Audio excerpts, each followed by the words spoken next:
হত্যা নে দুর্ঘটনা এতিয়া আমাক ন্যায় লাগে জুবিনদাৰ মৃত্যু যাতে অথলে নাযায়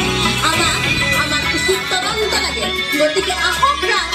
আমি সকলোৱে ঐক্যবদ্ধ হওঁ যাতে জুবিনদাৰ আত্মাই চিৰশান্তি লাভ কৰে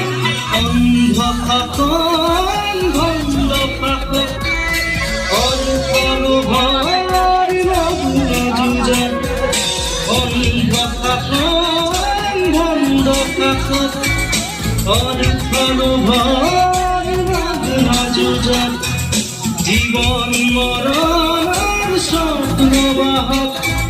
মগ্ন বিভোর